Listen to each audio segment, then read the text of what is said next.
Welcome to You Can't Win Smart Customers with Dumb Content, a visible marketing webinar in association with Censhare, featuring special guest Forrester.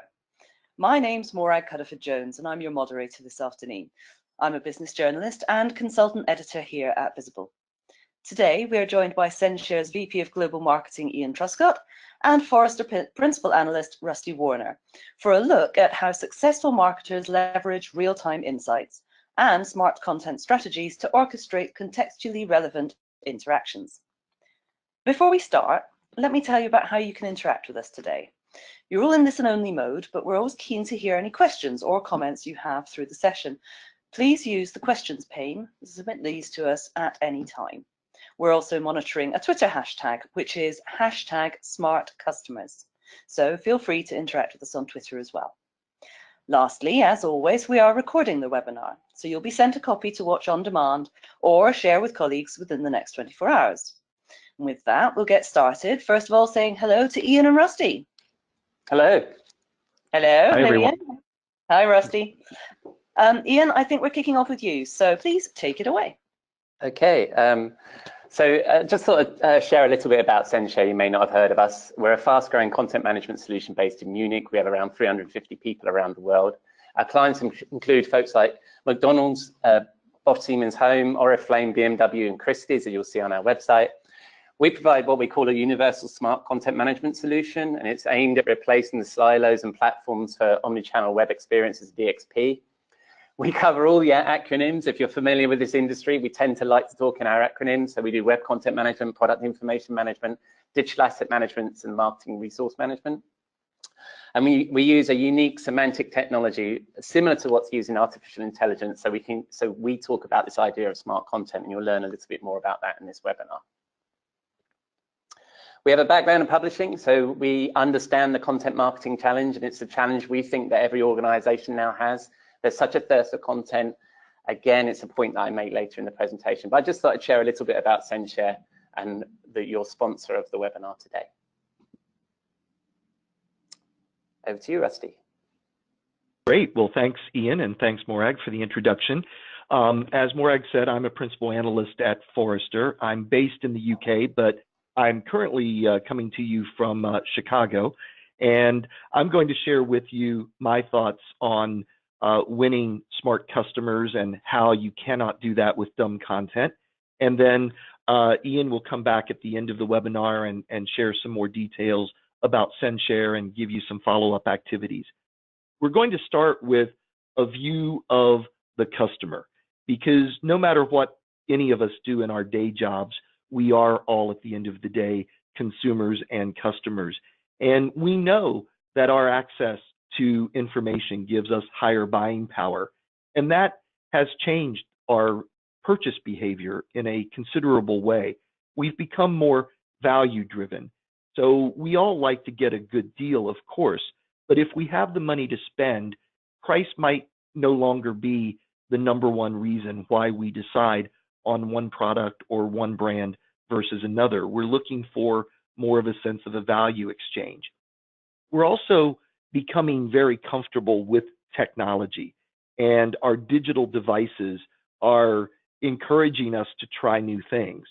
And at Forrester, we refer to that as hyper adoption, the idea that we will jump at the opportunity to explore new things and to use our devices in new ways. Of course, with hyper adoption comes hyper abandonment, because we've also become impatient.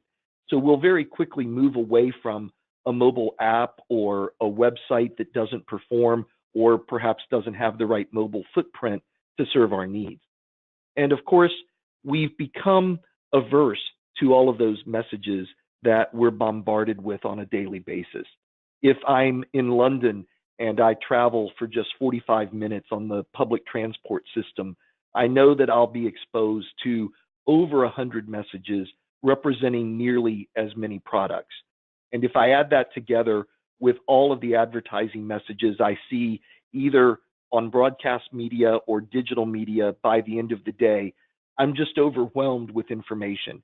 And in fact, that's where we find a lot of customers today. And they really are losing patience with brands who are overwhelming them with too much unhelpful information. Because as customers, we have become to expect that we'll get exactly what we want when we're looking for it, and that it will serve a need that we have in that moment. Now, that's great for us as customers because there are lots of options out there for us, and the world has literally become our marketplace. But if you're a brand marketer, it does make life very difficult because you will win or lose that customer in that particular moment. Now, how do you approach that if you're a marketer? Well, we think at Forrester that you should make the customer the center of your operating model, and we refer to that as customer obsession. And I know that probably just sounds like a buzzword that an analyst would use to tell you what you should be doing with your marketing strategy. But let me give you a little bit more information about what we mean. We think that when you become customer obsessed, that you think more about creating a value exchange in your marketing programs as well as in your overall brand strategy. We think that you begin to focus on providing something useful to the customer instead of merely clever or an exciting new piece of content. And we think you have to do that not just as a one-off to go with a particular campaign or a particular seasonal promotion.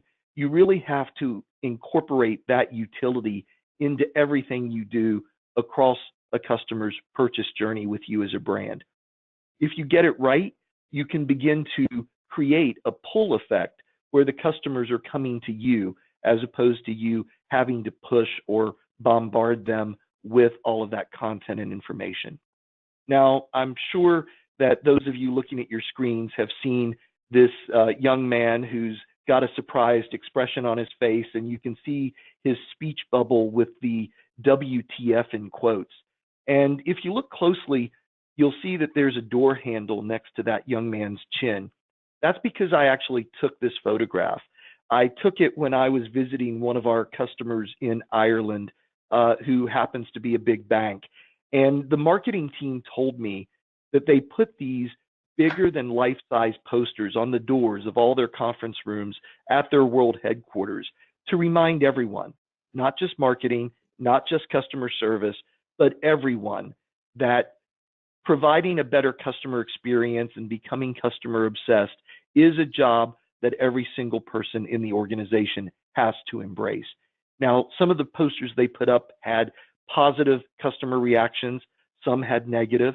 This happens to be a negative reaction where the young man has seen something that shocked him in the brand's behavior, and this is the moment they want to avoid. They also told me, funny enough, that the chairman of the bank had walked around for about 3 months under the mistaken impression that WTF meant why the face, before someone explained to him the other definition of WTF. But by then it was too late to take the posters down. And joking aside, this is hard. If it were easy, all of you would have already done it, and you probably wouldn't have joined us for today's webinar. But we think that with customer obsession come some operating principles that you also need to embrace. You need to not just be aware of your customers, but actually become led by your customers and their needs and their behaviors. You need to capture all of that data from those customer interactions that you have and make decisions based on the insights that you are able to derive from that data. You need to do that across the organization so that you become more connected, and obviously you need to be fast. You need to be agile. You need to be able to go with any changes in customer behavior or the market or your competitive situation. And to do that, you need technology, but you also need to look at your organization, the way you structure, the people that you have and how they're trained, the metrics that you measure them by, and the processes that ultimately support how they use that technology in order to deliver those customer experiences. Now, that brings us to content, which is a critical part of both the technology, but also that organizational element that I just talked about. And we're very quickly seeing that many organizations that have abandoned mass marketing and embraced digital marketing are finding that some of the investments they've made up until now are not going to take them forward in this new age of the customer to meet these expectations that customers have in the moment. And that's why we are seeing that nearly 2/3 of marketing decision makers tell us that they're planning to increase what they spend on content and what they spend on personalization, including the technology investments, but also the things they need to do from an organizational perspective to support the content strategies that they're putting in place. Now, at this point, I'm going to hand back to Morag because we have a question for all of you so that you can participate more interactively in the webinar. So Morag, over to you for the poll question.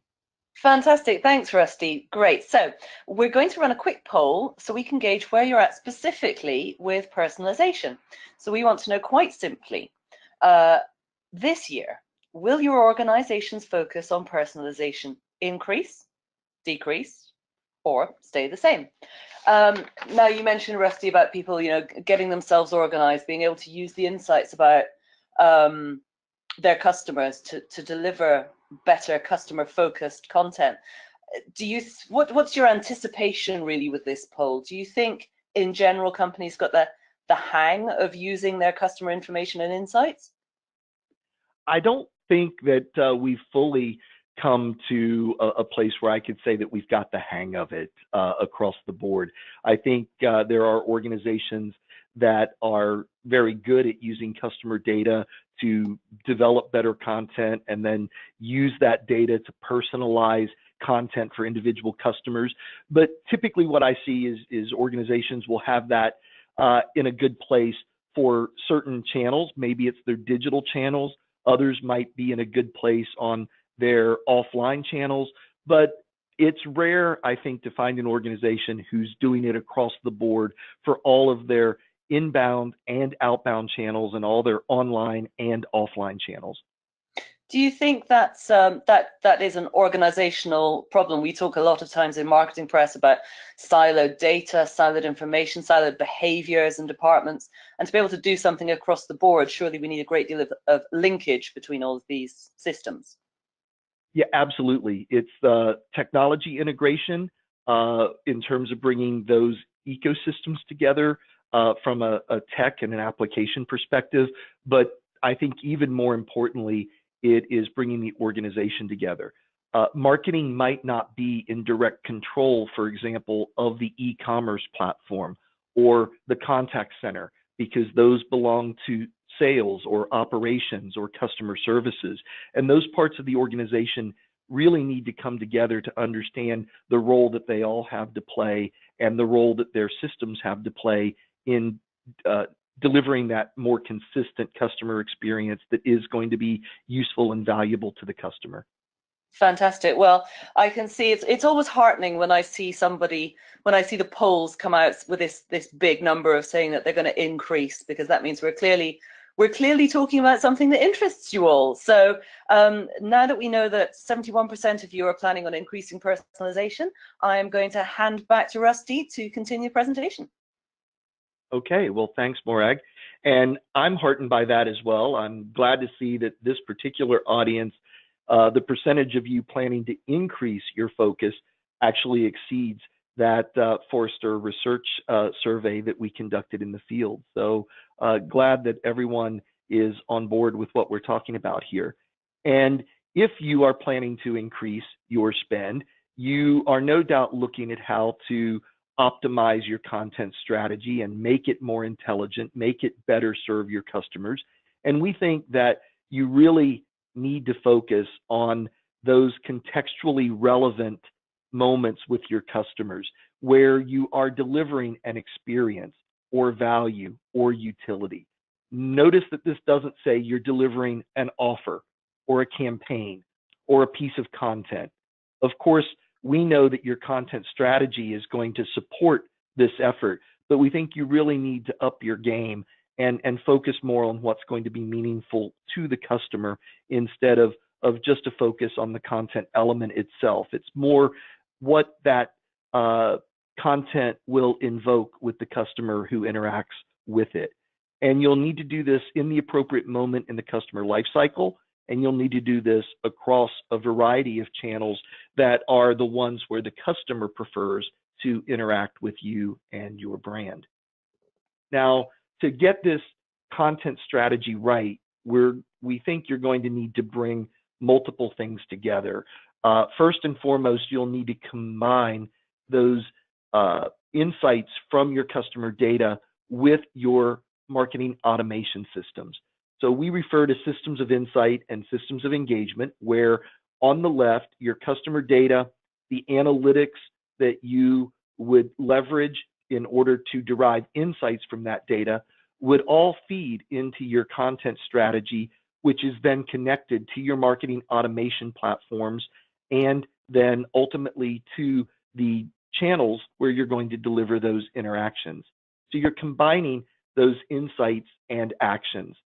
When you're attempting to do that, you will no doubt run into challenges. We talk to organizations who tell us that they, of course, want to be more insight-driven or more data-driven. They want to leverage those mountains of customer data that they have, but in many ways, they're overwhelmed by all of that data. So nearly 3/4 want to be data-driven, but less than 1/3 are actually good at turning that data into action today.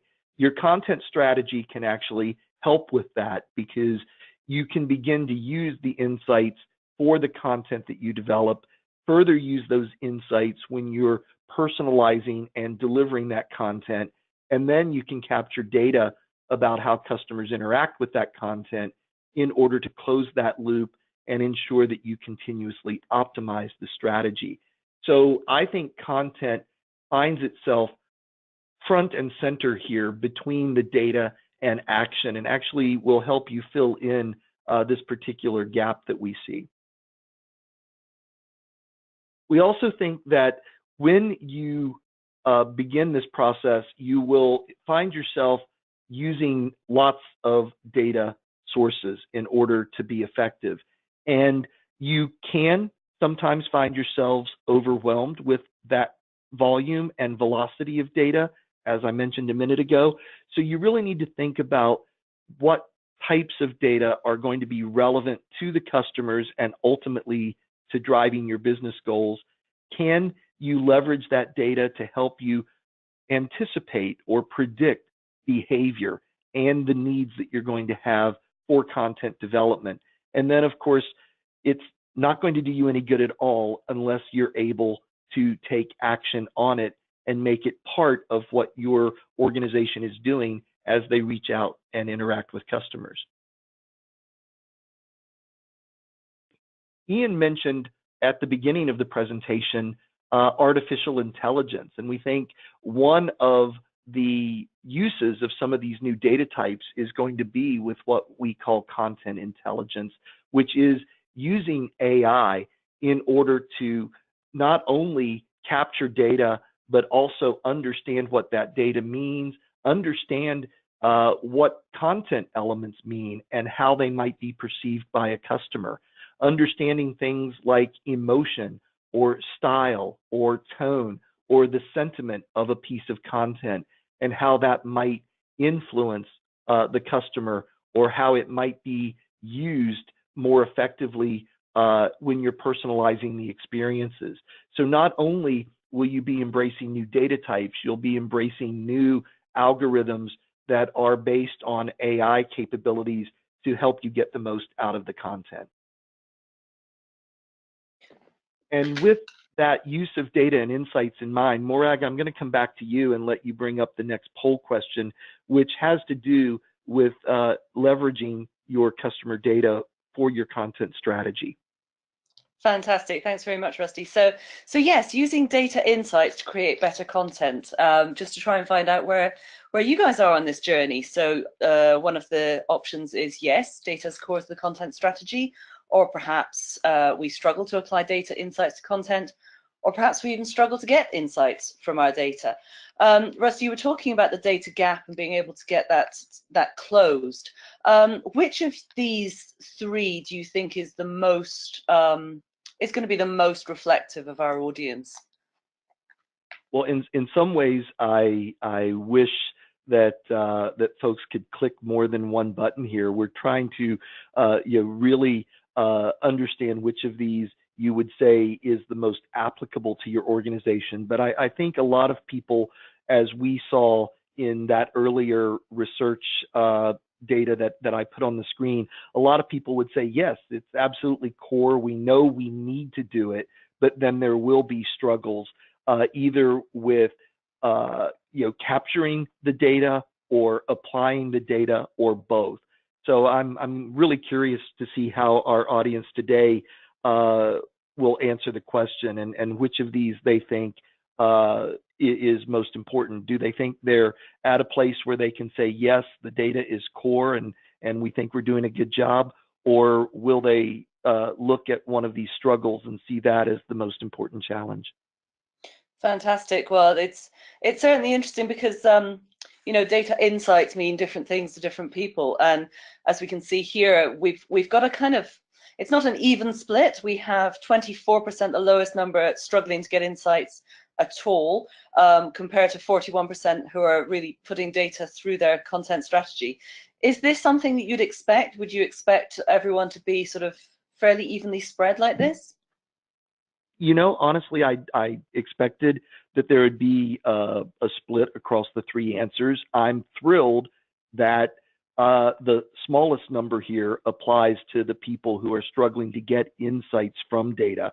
I fully understand that the folks who answered the question that way are probably looking for some support and some help in order to do a better job with that, but I'm glad that that number is smallest. It does mean that people are getting access to data for the most part, and they are able to get insights from that data, but then it becomes applying that to developing better content or putting it to use in a workflow to personalize that content for particular customers. So it's good to see that we're getting past not all, but some of the issues with capturing the insights from the data, and now we're thinking about how we're going to use it as part of our strategy.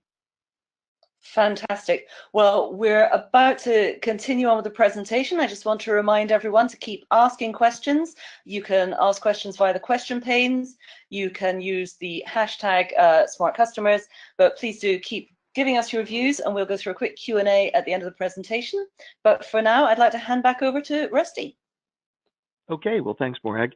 Well, continuing our current discussion from the poll question about using data and insights, the next thing that I think you need to incorporate into your smart content strategy is a digital asset management platform that is intelligent, that will help you capture data about where your content is being used, where is it working, where is it not working, and then you can begin to use those insights not only for improving or optimizing the content creation process, but also in how you then use that data to deliver better customer experiences.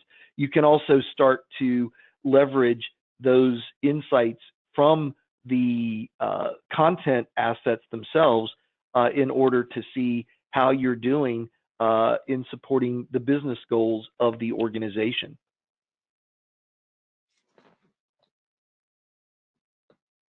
As you begin to optimize your content strategy, you will want to think about some differences in the way you develop content.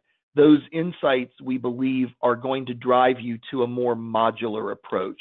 You're going to want to develop atomic content elements so that you can, A, use those elements across a lot of different channels and leverage them to better personalize experiences on demand.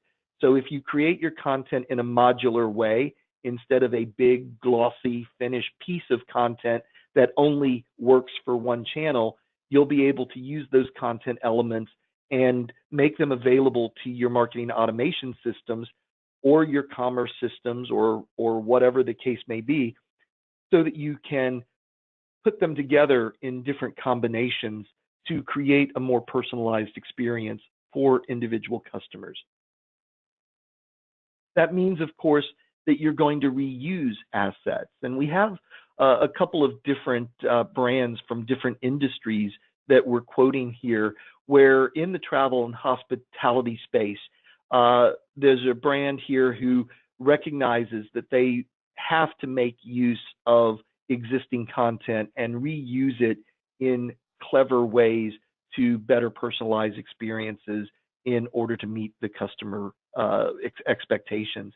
And the same on the CPG side, where there are vast numbers of content elements and versions of content, content for different brands with their own guidelines, content for different products, content that would be translated into multiple languages and local cultures. So managing all of that can be incredibly difficult, and having to recreate content is a very expensive proposition if you've got that kind of content repository. So being able to reuse content effectively, if it's been developed in a modular way, becomes not only good for the customers and the customer experience, it becomes more efficient for the organization and ultimately more cost effective for the operations. And if you create your content in this way, it becomes useful for you across the entire customer lifecycle, and it creates consistency for that customer who is going to interact with your content on an ongoing basis. So content elements might show up in the acquisition part of the customer lifecycle, and then as those customers are exploring their options and making purchase decisions, you can reuse those assets as appropriate in your commerce platforms or your mobile apps, or the ways that your customers would interact with you when they're making purchase decisions or using your products and services. And then as those customers come to other parts of the organization beyond marketing, whether it's customer service, whether it's a sales organization that is looking at renewing a customer contract or an upsell or a cross-sell opportunity, you can begin to use the content in a way that really fosters that longer-term relationship with the customer across the life cycle. And if you're going to leverage your content across that customer life cycle, you can begin to break down some of those internal silos that we talked about earlier. If your content exists within various stacks and it's used by marketing, or it's used by commerce, or it's used by services, and everyone's creating their own content elements without that being a strategy that is connected across the organization, it really does become a dumb content strategy, to play on the words of our webinar title. And that is not going to ultimately meet the customer's expectations or the way they want to engage with the brand. But on the other hand, if you get it right and you begin to think about the customer first and embrace the concept of customer obsession, you will start to create your content elements in a way that lets you reuse them across the life cycle to make doing business with your brand frictionless for the customer. You can begin to use data and analytics, predictive models, and artificial intelligence in order to anticipate and better serve the customer's expectations. And finally, you can create that more immersive experience where it is consistent and relevant and engaging for the customer, regardless of the channel where he or she chooses to interact with the brand. And with that, I'm going to hand it over to Ian, because I know he has some additional content that he wants to share with us. Thank you, Rusty. Now, normally, I guess if you've attended a number of these kinds of webinars, once we hear the big ideas from the analyst, and then we hand over to the sponsor, the vendor, and we talk about product. But what I really want to talk about as a marketer myself is all of those great points Rusty just made. Why should we care? Why should we change our organizations and adopt some of these really cool techniques that Rusty's just talked about? But from our perspective, today the challenge is getting the right content to the consumer. So that's what everybody's talking about. So when you talk about personalization, it's about right content, right time, right consumer, all that good stuff. Tomorrow, it needs to be relevant and real time, and I'll explain some of that. And one of those trends is this new wave of digital disruption, is ultra convenience. And Rusty touched on this in the fact that, you know, people want to get value out of these transactions. It's no longer just going to be about price. It's now going to be about, you know, delivery this afternoon, or give me the thing, make, you know, personalize the offer and provide me with the thing that I'm trying to consume. And this, and what caused so much disruption for retailers today was that they had brittle technology and processes that then made them vulnerable to this disruption. And when the world moves to ultra convenience, when Amazon moves to ultra convenience, it will be the new standard for customer experience, whether you're B2C or B2B. Everybody is going to expect these very seamless, ultra convenient content experiences. But that means that content needs to be not just relevant, but it needs to be targeted, omni-channel, and real time. And that's why all these things that Rusty just talked about are going to be really important, because every organization's second business is now going to be publishing content. So that relevancy and personalization demands more content, and you're seeing the trend already. Big brands are buying media companies, and we're hiring journalists as content marketers. And the current acronyms, the silos, as Rusty said, don't solve these enterprise challenges. And this is what we're getting from our clients, that this second content business needs to be as efficient as the first, right? The content management, content marketing, content publishing needs to be just as efficient if you're a retailer as your supply chain. So tomorrow, content has to be smart. It has to be, we've obsessed about understanding the customer, but very few organizations have a strategic understanding of their content. And this is what's going to be vital if you match together the customer with the content. We can't start building fragile personalization rules. We need a semantic understanding of content so it naturally gravitates towards our targeted consumer. All the stuff that Rusty just said. And what we believed is yesterday the consumer found the content. So this is where we talk about personalization, but tomorrow the content is going to need to find the consumer. The content is going to need to be smart. It's going to be well tagged.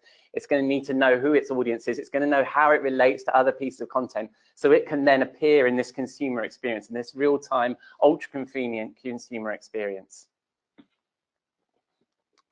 And we call that universal smart content management. So here's my little bit of marketing and my little plug. So if you pop along to our website, you can learn more about what we mean by this, what we mean about removing the silos, about smart content, about this artificial intelligence within the content, about a semantic database. You can learn all about that on our website.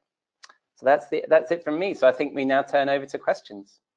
Fantastic. Yes, indeed we do. Thanks, Ian, and thanks very much, Rusty. It's fantastic detail there about how to get on board with data, how to make sure that it's in the content and it's targeting customers in the way that customers want to see the content. So often we see content and products indeed created for customers that are what the company believes customers want rather than the right way round, shall we say. We do have a question here which has been sort of rolling around gently in my brain as I've been listening, which is what we've heard a lot about recently, which is GDPR. And interestingly, as a consumer, I've just had a swathe of emails from the various companies that I subscribe to, a sort of panicked rush in the last month and a half before this comes in. Is GDPR going to have a major effect on the amount of personalization people can do, or what is it, or is it an opportunity? Can I go on this? Rusty, are you all right if I speak? Absolutely, go for it. Okay, I have a very strong opinion about this, and it would be lovely if you popped along to our blog and read some of the things that I wrote. For me, GDPR is a opportunity for marketers, because I think all of this problem that we're having, all the problem we have with the Cambridge Analytica thing, is that this conversation hasn't happened with consumers. If you ask consumers, do they want privacy or do they want personalized ads? They will choose privacy. But if you say to a consumer, do you want convenience in exchange for some of your privacy? It's a natural consumer fair exchange. If I walk into a retail store in real life and somebody is trying to sell me, and I'm trying to buy a suit or a pair of sneakers or something like that, if that person knows a little bit of the context of where I'm coming from, what I'm going to wear the suit for, you know, how old I am, you know, what size I am, all those kind of personal details, that's going to help him serve me better. And that's really the conversation we're trying to have online, is we as marketers need to really be transparent about what are you going to get in return for this information, then people will give us the information. I don't believe for a moment that anybody's going to, I mean, like for me, if I'm logging into a website, it's great when something remembers my password. If I'm looking at sports scores, it's great if something remembers my favorite team. We're still going to want that level of convenience, but I think the GDPR now, it's a shame it's come to this point, but I think GDPR is going to mandate us to have that conversation about what they're going to get in return for their data. And I agree, Ian, wholeheartedly. Sorry. If I can just jump in, I think, you know, at the very beginning of my presentation, when I mentioned that we have all become averse to advertising that doesn't serve a purpose, or we don't find useful, or it's irrelevant, we've gotten to that point by bombarding people with too much information. And as Ian says, we now have an opportunity. It's a shame that it was forced upon us, but we can look at it as an opportunity to re-engage with customers and have that conversation about what the value exchange should begin to look like. Yeah, I'm sorry to bang on about this as well, because I think there's an opposite thing going on here as well. I think consumers are very aware of the data that they share with us. And if we don't use it, it's almost as bad, right? If you ask stupid questions of the consumer when they've already filled in a form, you already know their name, you know their address and stuff, and you don't have that consistency of intimacy that they've already given you, that's almost as bad. I mean, the other day, I mean, remarketing on Facebook gets me fired up, because the other day I booked a hire car on 6th, and then I go onto Facebook and there's a 25% off offer, and I've just paid for that hire car, right? So it was lazy and dumb, and people hate that. I think it's fascinating that you mentioned about the sort of disconnect of where the data is. And again, Rusty, this goes back as well to where you were when you were talking about organization. One of the things that regulation appears to be doing is, I wonder if this is something that you might have noticed with your clients and people within brands who are perhaps desperate to get these data silos in order, who are really keen and fired up to be able to get this personalization engine working smoothly. And, you know, we talk about automation, to get it working brilliantly with automation, but it's all seen as a cost. And we have to go with our begging bowls to the CFO and say, well, where is this going to generate sales? And you say, well, actually, really, it's just going to tidy everything up. And they don't want to know. Regulation has perhaps pushed us in that direction. Do you see this as a useful tool, perhaps, for those people who have been banging the personalization drum to say, look, if we use this as an impetus to organize everything, it will result in sales. It's not a cost, it's an investment. Yeah, if I can jump in here, because I have real experience of it, right? So I'm a B2B marketer. We have a subscriber list. Because I work for a German company, we've always had double opt-in.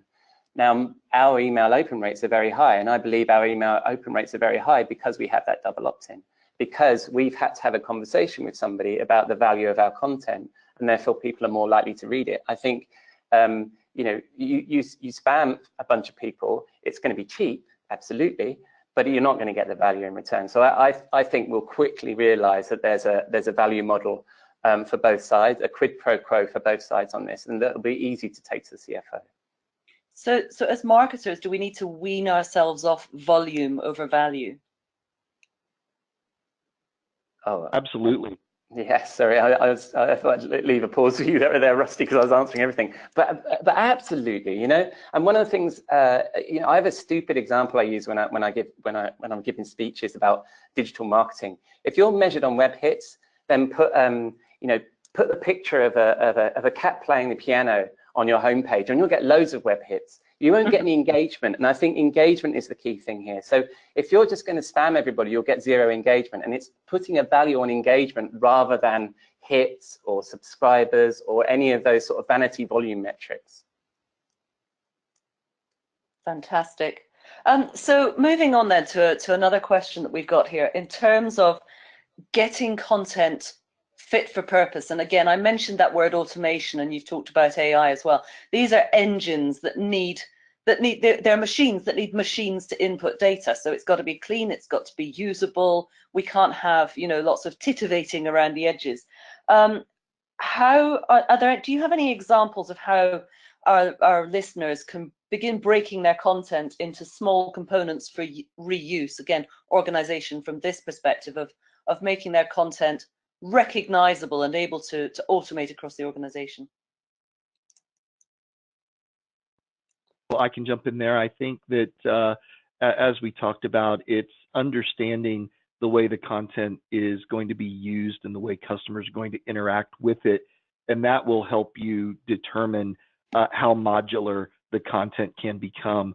I would recommend that you take that as far as you can in terms of reusable elements that can be understood in terms of what the content is, the metadata layer that goes with that content, but also these new types of understanding that content, either using AI for analyzing some of the more emotional and sentiment types of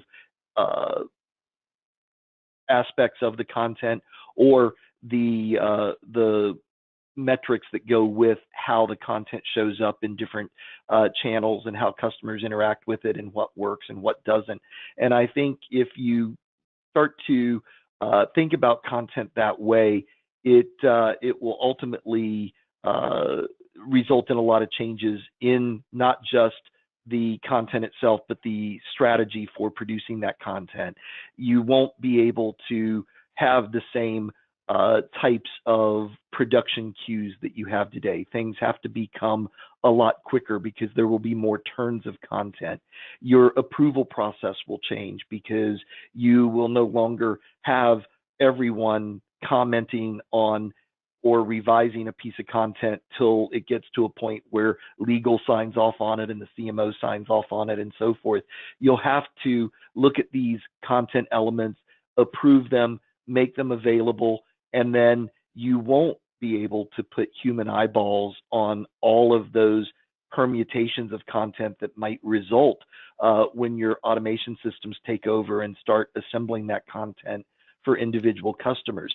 So you do have to, you have to think about it, and you obviously want to make sure that the content that you're developing adheres to your brand guidelines and brand principles and will respect everything that you stand for as a brand and the way you want your customers to see you. But the way you actually produce it and the way you apply approvals to that process and then the way you make it available will have to change. So it's not just the data and the content elements themselves, it's a lot of the creative process and the organization that supports that. Yeah, and the thing I would also add to that, Rusty and Morag, is that it also depends on where you start and how you think about content. Because if we think about now that I've got a database full of content and I now need to make it smart, and I now need to break it up, and I now need to do all these things, that's a different challenge. What I think we as marketers need to think about, the hard part of coming up with content is the idea that you create and the data and all that kind of stuff you bring together for it. And I think too long we as marketers have been on this sort of hamster wheel of creating product information, press releases, you know, web pages, blah blah blah, you know, chugging along. I think if you take a more of a content marketing attitude to this and think about what the story is going to be, define the story, do all the hard work up front, and then repurpose that story in these little chunks and in the infographics of the little quotes and all that kind of stuff, it becomes a lot easier. And you can then sort of you then have a context of a story, and then all these little elements will capture the context of the story, rather than sort of working from your huge, resource of content and then trying to tag up individual press releases and stuff. So I think this really takes a different approach to how you go about content marketing. And I think that if when you talk about repurpose, you're really repurposing an idea and making it relevant for that audience and that channel in that place, and how they want to consume the idea and how they want to consume your story. Fantastic. I think that brings up a really interesting point as well. I mean, we were talking about how to get the content out, how to tag it to all the people, through what channel, how we're telling the story. But to go back to your example of your car hire, where you'd hired the car and then got given the discount, how do you think marketers and data professionals are considering enough the nots, the don't do's, the exclusions, the don't send someone an offer they've just been bereaved, or don't, these things which we tend to concentrate on, the push all the information out, not that this is not appropriate time? Yeah, I actually just wrote a blog post about this, about saying no is an important marketing tool, I think. And I think that the challenge we have, and I think you touched on it, Morag, earlier, is that we tend to do things as marketers to serve us as marketers. We think, remarketing, for example, is a very good case in point on Facebook. It's incredibly cheap and you get a 1% uplift. Instead of focusing on the 1% uplift, how about focusing on the 99% of the people you piss off, right?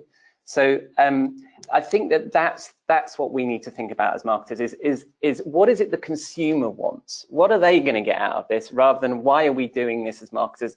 We're just doing it because we can. I know I'm kind of taking a fairly, adroit view on this, but it's stuff like that. I think we need to think about the consumer experience and make that the center of what we're doing, rather than think about 1% of uplift. And what about another 99%? And I agree with that. By the way, Ian, I actually am excited when I see workflows in marketing automation systems that include a do nothing option, or a wait option, or I need more information in order to make a good decision here, so I'm going to put that on hold.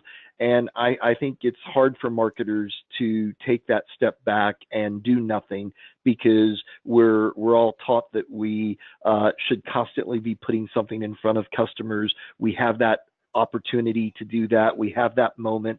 But given that you're going to win or lose in the moment, sometimes doing something you ought not is going to lose. It doesn't actually give you an opportunity to win. It is going to lose, and it probably keeps you from winning a moment in the future as well. Fantastic. Well, I think we're going to start wrapping up now with one final question, which again speaks back to something I think you've both touched on at some point within the presentation, which is the ability to join this all together, to have this sort of utopian, smooth, overarching personalization engine that delivers everything to the right person through the right channel at the right time, or not, perhaps. But this seems, for many, and I imagine for some of those who answered our questions where they said that they were right at the beginning and they haven't got through from getting the insight from data yet, it seems like a big chunk to chew on. So though we say we want it to be integrated and smooth across the whole organization, and everyone is receiving the same type of message where they should, is it possible to do this piecemeal, to dip a toe and to create a small, smooth actioning proof of concept even that can then be pushed out? Well, I think you have to begin somewhere, so it will perhaps feel like piecemeal or baby steps, but you can't tackle it all at once. It will be an evolutionary kind of process. So while it's okay, I think, to start with those small steps, you should first take a look at what you want to accomplish and define that end state, and a strategy to help you get to that end state, so that your baby steps, or those small things that you put out there as experiments, are not just in isolation and they're not in silos. They do actually support a progressive strategy that will help you evolve to where you want to get to. So you do need that strategy, even if you take things in smaller steps, I think. I agree, Rusty, and it's something I apply here, right? So my view is that marketing is an agile profession. You know, I don't like the big A, agile, and we can't call it a new buzzword, but I think that we're an agile progression. And my recommendation to people is to just try and be better, just to make improvements and get better, and then we'll get somewhere. This thing's a moving target. You know, customer experience and customer expectations are on the rise all the time, and we need to get better. We can't sit back and say, oh my God, I have to re-architect my whole organization to make this work. That, you know, you're never going to move forward on that. So we need to be agile and move forward. The other thing is that some of the things that need to get done first are actually possibly not so visible to the consumer. So, you know, some organizations I've worked with, you need to agree that you're all trying to achieve the same thing, right? That your store is consistent, that your metrics are consistent, that it's those kind of organizational changes that need to happen, and they need to happen iteratively. Fantastic. Well, I mean, that's really pretty much all we have time for as we creep up towards the hour. I just want to thank you both, Ian and Rusty, for some really great insights there. I think the people who've been listening in have a great vision now into what needs to happen, how they need to go ahead and have those discussions internally, how they can, you know, not try and, I've tried to keep the cliches away, but I'm going to have to say it because I love it. They don't have to boil the ocean all in one go, but, you know, don't sit there thinking, I'm going to wait for perfection. Get moving, it will come together. We'll now move on. This webinar will be available to you. We have recorded it and it will be sent to you within the next 24 hours. This was brought to you by Visible Marketing in association with Censhare, and thank you as well to our special guest, Forrester. Thank you all for attending, and we look forward to seeing you again soon.